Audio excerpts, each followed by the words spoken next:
ప్రజా టీవీ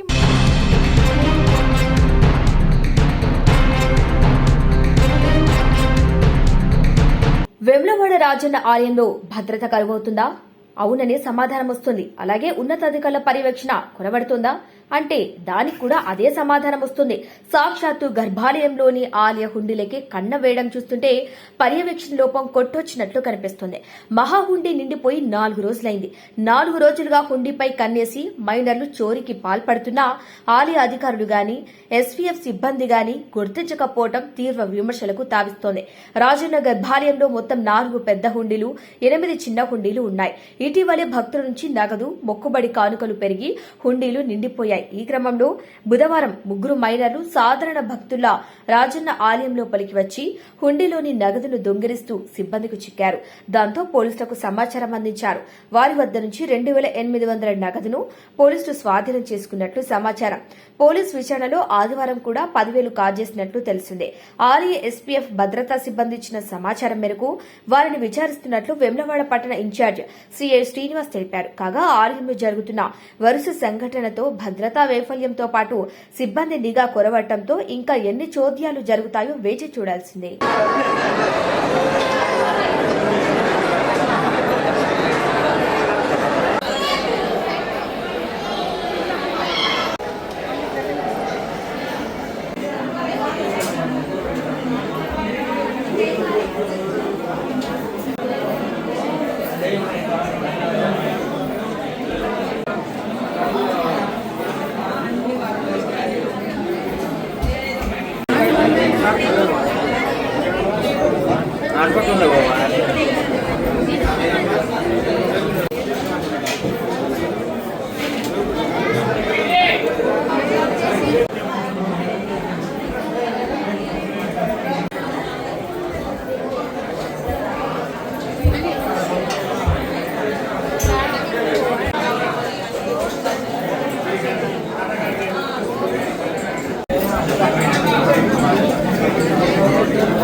మా హాయంలో ఇండస్ట్రీ కోసం 8 జీవోలను ప్రతిపాదించాం. స్పెషల్ ఇన్సెంటివ్స్ అందించామన్నారు రేవంత్ రెడ్డి.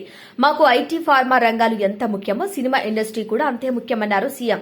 ఇక ప్రభుత్వం, సినిమా అనేవి రైలు పట్టాల్లాంటివి. ఇప్పటిదాకా మాట్లాడుకునే అంశాలపై ఉన్న అభిప్రాయాలను మార్చుకునేందుకు ఈ సమావేశం ఉపయోగపడుతుందని రేవంత్ అన్నారు. మాది ప్రజా ప్రభుత్వం అన్నారు డిప్యూటీ సీఎం భట్టి. ఏడాది కాలంగా అంతా మా పరిపాలనను గమనిస్తున్నారు. సినీ ఇండస్ట్రీ కూడా కలిసి రావాలి. సినిమా పరిశ్రమలో రాజకీయ జోక్యం ఉండొద్దు. తెలంగాణ రైజింగ్ లా బిజినెస్ మోడల్ ని తీసుకువెళ్దాం అన్నారు డిప్యూటీ సీఎం భట్టి. 200 సినిమాలు తీస్తే అందులో 100 సినిమాలు మాత్రమే రిలీజ్ అవుతున్నాయని ప్రశాంత్ వర్మ అన్నారు. అందులో 1-2 హిట్ అవుతున్నాయని, సినిమా సక్సెస్ రేటు 1% మాత్రమే ఉందని ప్రశాంత్ వర్మ అన్నారు. ప్రభుత్వాన్ని కలిసి అవకాశం ఇచ్చినందుకు ధన్యవాదాలు తెలిపారు అల్లు అరవింద్. ఇక సంధ్య థియేటర్ లాంటి ఘటనలు మళ్లీ జరగకుండా ఉండేందుకు ప్రయత్నిస్తామన్నారు అరవింద్. హైదరాబాద్ షూటింగ్లకు బెస్ట్ స్పాట్ ని ముంబై వాళ్లు ఎప్పుడూ చెప్తుంటారని అల్లు అరవింద్ అన్నారు. ముంబైతో పోల్చితే ట్రాఫిక్ తక్కువగా ఉండటం మనకు ప్లస్ పాయింట్. తెలుగు నిర్మాతలకు ఈ రోజు శుభదినమని అల్లు అరవింద్ అన్నారు.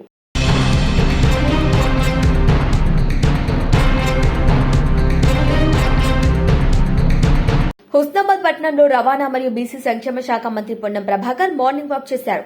ఎమ్మెల్యే క్యాంపు కార్యాలయం నుండి పట్టణంలో పలు వీధుల్లో పాదయాత్రగా వెళ్తూ ప్రజలతో మంత్రి పొన్నం ప్రభాకర్ ముచ్చటించారు. పట్టణంలో ప్రధాన రోడ్డు పనులను, నాలా పనులను పరిశీలించారు. ఇక పట్టణ ప్రజలు వారి సమస్యలను మంత్రి దృష్టికి తీసుకువచ్చారు. పట్టణంలో రెనోవేషన్ అవుతున్న బస్టాండ్ను పరిశీలించారు.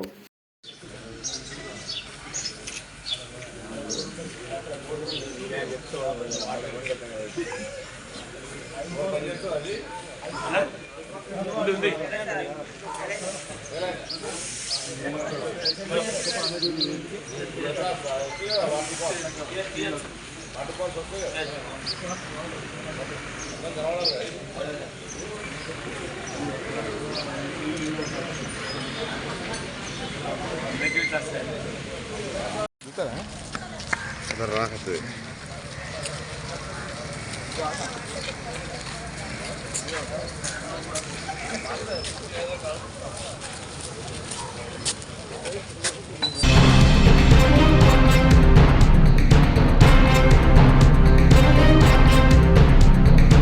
ఐక్యరాజ్యసమితి గుర్తింపు పొందిన ప్రపంచంలోని 194 దేశాల జెండాలను కాకినాడ జేఎన్టీయూకేలో ప్రదర్శనగా ఏర్పాటు చేసి ప్రపంచంలోనే ఇలాంటి కార్యక్రమం చేపట్టిన 6వ దేశంగా భారతదేశాన్ని నిలిపారు. జేఎన్టీయూకే వైస్ ఛాన్సలర్ మురళీకృష్ణ ఈ అపురూప సాహసానికి నడుం బిగించగా ప్రముఖ ఆర్కిటెక్చర్ బాదం సుందర్రావు వెన్నెముకలా నిలిచారు. అక్షర క్రమంలో ఏర్పాటు చేసిన ఈ జాతీయ జెండాల స్తూపాలకు క్యూఆర్ కోడ్ రూపొందించారు. దీనిని స్కాన్ చేయడం ద్వారా ఆయా దేశాల రాజధాని కరెన్సీ, ఇతర విలువైన సమాచారం పొందవచ్చు. ఇలాంటి ఐకాన్ ప్రాంతంగా ఇంజనీరింగ్ కాలేజ్ ప్రాంగణాన్ని తీర్చిదిద్దటంపై పలువురు జేఎన్టీయూకే అధ్యాపక బృందాన్ని అభినందిస్తున్నారు. మరియు మిగతా పెద్దలందరికీ నమస్కారం. ఈరోజు చాలా మంచి రోజు. ఎందుకంటే మురళీకృష్ణ గారు ఒక కాన్సెప్ట్ తోటి ఎక్కడా లేని విధంగా ఇండియాలోనే ఫస్ట్ టైం ఇలాగ ఫ్లాగ్స్ పెడదామన్నారు. వాక్ విత్ నేషన్స్ అనే కాన్సెప్ట్ తోటి ఇది చేయడం జరిగింది. దానికి వారి సహకారంతో, వారి ఐడియాతోటి దీన్ని తయారు చేయడం జరిగింది. అలాగే దీనికి ఈ క్యూఆర్ కోడ్ చేయడం కూడా చాలా కష్టమైన పని. అది సార్ శిష్యుడు శ్రీనివాస్ గారి సహకారంతో చేయగలిగాము. అది కూడా చాలా అద్భుతంగా వచ్చింది. ఇది ప్రతి వాళ్ళు బాగా ఉపయోగించుకుంటారని ఆశిస్తున్నాను. మీ టీం కూడా ఉన్నారు కదా, లోనే మొత్తం అన్నీ ఉంటాయి. ఇవి కంట్రీస్ 194 కంట్రీస్. అన్నీ కూడా ఒక కండిషన్ ఏంటంటే ఆ ఫ్లాగ్స్ అన్నీ ఒకే ఎత్తులో ఉండాలి. అన్నిటినీ సమదృష్టితోనే చేయాలి. ఏది ముందుది అక్కడి నుంచి చూస్తే వెనకది కనబడదని దీన్ని ప్లాట్ఫామ్ పెట్టి పైకి పెట్టడం అలాంటివి ఏవి చేయకూడదు. అలాగే దీనికి మనం ప్రత్యేకంగా చేసింది అంటే కొంచెం టెక్నాలజీ ఓరియంటేషన్ కాబట్టి ఒక A4 size sheet, stainless steel షీట్ని దానికి వెల్డింగ్ చేసాం. అక్కడ దాని మీద పైన కంట్రీ పేరు ఉంటుంది, దాని తర్వాత క్యాపిటల్ ఉంటుంది, దాని తర్వాత జెండా ఉంటుంది. జెండా ఎలా ఉంటుందో అలా ఉంటుంది. దాని కింద క్యూఆర్ కోడ్ ఉంటుంది. ఆ క్యూఆర్ కోడ్ మీరు ఇలా పెట్టగానే మీకు 2 పేజీల్లో దాని పాపులేషన్ ఎంత, ర్యాంక్ ఎంత, దాని జీడిపి వాల్యూ ఎంత, దాని బార్డరింగ్ కంట్రీస్ ఏంటి, ఏ భాష మాట్లాడతారు, అది ఎప్పుడు ఇండిపెండెన్స్ అయింది, అందులో ఉన్న ఫాదర్ ఆఫ్ నేషన్ ఎవరు, ఇలాంటి అత్యద్భుతమైన ఇన్ఫర్మేషన్ సివిల్ సర్వీసెస్కి వీటికి ఉపయోగపడేటట్టుగా ఇవన్నీ వస్తాయి. మై కన్విక్షన్ ఈజ్ దట్ ఈ చుట్టుపక్కల తూర్పుగోదావరి ఈ జిల్లాలో ఉన్నటువంటి ప్రతి స్కూలు, ప్రతి కాలేజీ, ప్రతి ఆర్గనైజేషన్ కూడా ఇక్కడికి రావడం, ఈ దేశాల మధ్యలో తీస్తూ ఒక ఫోటోలు, ఒక వీడియో తీసుకోవడం అనేది ఒక గర్వకారణంగా ఫీల్ అవుతారు. చాలా ఎక్స్టెన్సివ్గా టూరిస్ట్ ప్లేస్ లాగా ఇది అవుతుందని నేను అనుకుంటున్నా. ఆంధ్రప్రదేశ్లోనే వన్ ఆఫ్ ది ఒక గ్లామరస్ విజిటింగ్ ప్లేస్గా అవుతుందని నేను ఆశిస్తున్నాను. దీంతో ఉత్తిన ఏదో విజిటింగ్ ప్లేస్ అని కాదు, చాలా ఎడ్యుకేటివ్ పరంగా కూడా ఉంటుంది. ఇది వస్తే వాడికి చాలా నాలెడ్జ్, చాలా ఇన్స్పిరేషను అనే ఫీలింగ్ వస్తుందని నేను ఆశిస్తాను. సో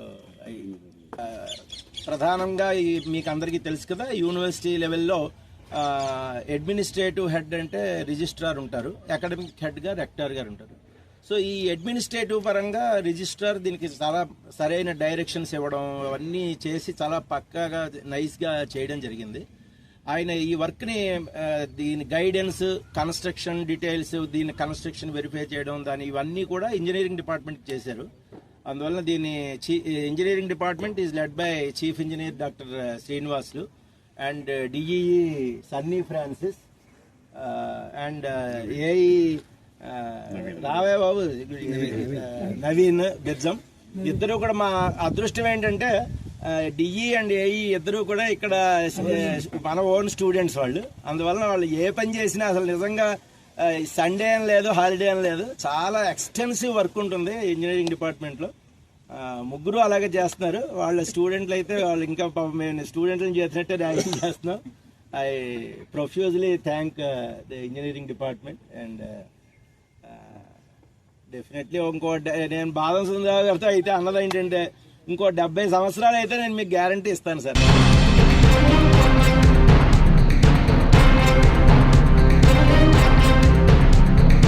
కడప జిల్లాలో ఏపీ మాజీ ముఖ్యమంత్రి వైఎస్ జగన్మోహన్ రెడ్డి సొంత నియోజకవర్గం పులివెందులలో 3వ రోజు ప్రజా దర్బార్ నిర్వహించారు. స్థానిక ప్రజలు ఎదుర్కొన్న సమస్యలతో పాటు అభివృద్ది పనులకు కావాల్సిన నిధులపై వినతి పత్రాలు సేకరించారు.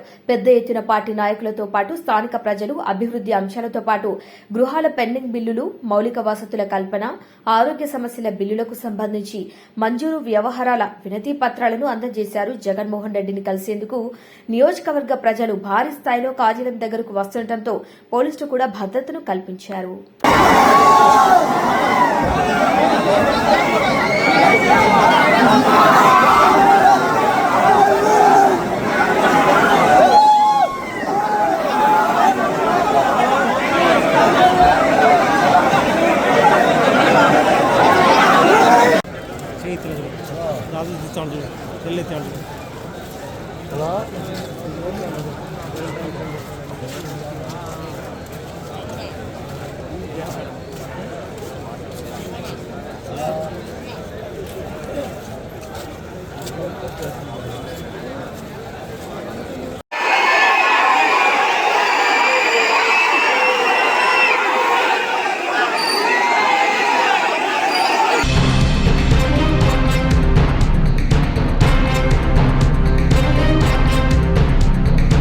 దక్షిణ కాశీగా పేరుగాంచిన శ్రీ కాళహస్తీశ్వర స్వామివారి దేవస్థానం నందు ధనుర్మాసం సందర్భంగా గొబ్బెమ్మ ఉత్సవ విగ్రహాన్ని పలు రకాల పుష్పాలతో శోభాయమానంగా అలంకరించి విశేష పూజలు నిర్వహించి ధూపదీప నైవేద్యాలు సమర్పించారు.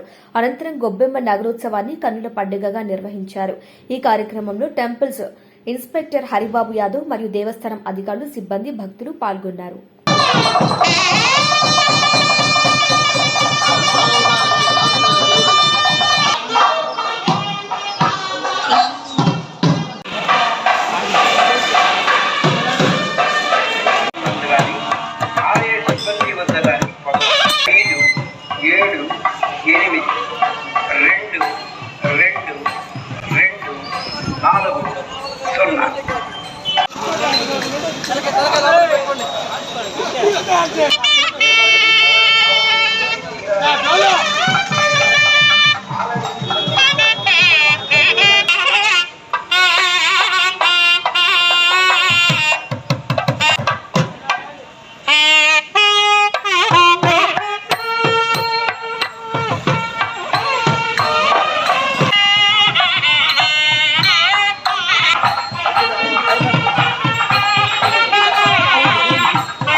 చిత్తూరు జిల్లాలో స్వయంభుగా వెలిసిన శ్రీ కాణిపాక వరసిద్ధ వినాయక స్వామివారి ఆలయానికి ఇప్పటి వరకు ఎన్నడూ లేని విధంగా భక్తులు అధిక సంఖ్యలో దర్శించుకునేందుకు రావడంతో క్యూ లైన్లు నిండిపోయాయి.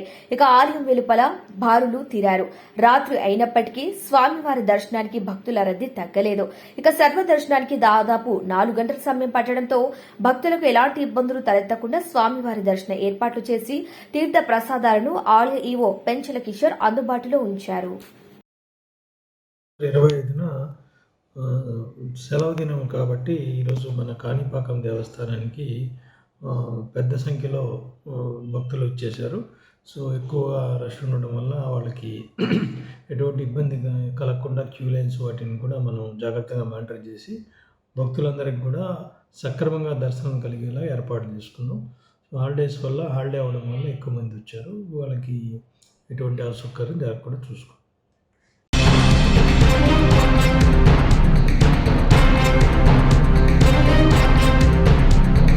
ఏపీ రాజకీయాల్లో ఆసక్తికర పరిణామం జరిగింది. ఇటీవలే వైఎస్ఆర్సీపీకి రాజీనామా చేసిన నేత బీజేపీలో చేరారు. ఆయనపై అవినీతి ఆరోపణలు రావడంతో కూటమి ప్రభుత్వం అసెంబ్లీ హౌస్ కమిటీని ఏర్పాటు చేసింది. ఆ వెంటనే ఆయన వైఎస్ఆర్సీపీకి రాజీనామా చేసి బీజేపీలో చేరడం చర్చనీయాంశంగా మారింది. విశాఖ డైరీ చైర్మన్ ఆడారి ఆనంద్ కుమార్, 10 మంది డైరెక్టర్లు, యలమంచిలి మున్సిపల్ చైర్పర్సన్ రామకుమారి సహా అందరూ కాషాయ కండువాలు కప్పుకున్నారు. రాజమహేంద్రవరంలోని పార్టీ కార్యాలయంలో చేరికల కార్యక్రమం జరిగింది. ఏపీ బీజేపీ అధ్యక్షురాలు దగ్గుపాటి పురంధరేశ్వరి వీరందరికీ బీజేపీ కండువాలు కప్పి పార్టీలోకి ఆహ్వానించారు.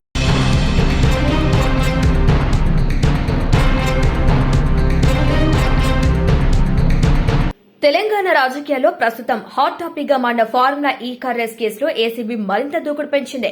తెలంగాణ ప్రభుత్వం ఈ కేసును చాలా సీరియస్ గా తీసుకోవడంతో ఏసీబీ దర్యాప్తు మరింత వేగవంతం చేసింది.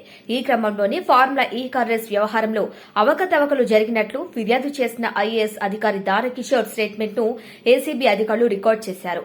దానకిషోర్ ను దాదాపు 7 గంటల పాటు సుదీర్ఘంగా విచారించిన అధికారులు ఆయన వాంగ్మూలాన్ని రికార్డు చేశారు. ఈ కేసుకు సంబంధించిన పత్రాలను దానకిషోర్ దగ్గర నుండి అధికారులు ఇప్పటికే తీసుకున్నారు. ఇక దానకిషోర్ తెలిపిన వివరాల ప్రకారం ఈ కేసులో ప్రధాన నిందితులుగా ఉన్న మాజీ మంత్రి కేటీఆర్, ఐఏఎస్ అధికారి అరవింద్ కుమార్ కు నోటీసులు ఇవ్వడానికి ఏసీబీ రెడీ అవుతున్నట్లు తెలుస్తోంది. గత బీఆర్ఎస్ ప్రభుత్వం రాష్ట్ర రాజధాని హైదరాబాద్ నడిబొడ్డున హుస్సేన్ సాగర్ తీరాన ఫార్ములా ఈ కార్ రేసింగ్ నిర్వహించిన సంగతి తెలిసిందే.